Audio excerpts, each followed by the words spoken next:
The main moral objection to hell, I'm sure, is that it seems unfair. Is it right for God to give that kind of definitive judgment over a human being?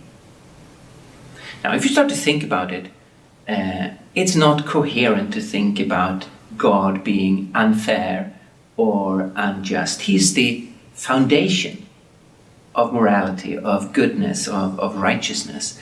And all through Scripture, it is said that God will ultimately be shown to be absolutely just and righteous. So his judgment will not be unfair.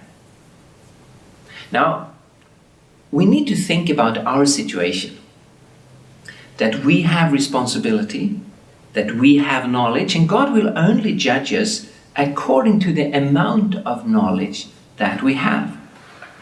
Now, the problem is that even if we have just a limited amount of knowledge, and maybe we have never heard of the Bible or heard the gospel, we still have access to knowledge just through creation, just through our inner sense of right and wrong. And the problem for us as human beings is that no one of us has lived up to the actual knowledge we have had access to, regardless if that amount of knowledge is very small or if it's a huge amount of knowledge. So we have a basic problem here. So my conviction is that God is not unfair. Now, the ultimate judgment is an issue of who do you want to belong to? And God has invited us to belong to Him and to be, you can say, married to Him.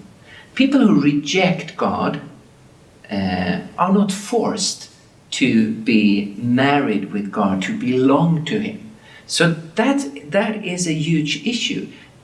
If people say, I do not want to believe in God, I do not want to belong to Him, how can you then complain if God draws a line and says, let your will be done?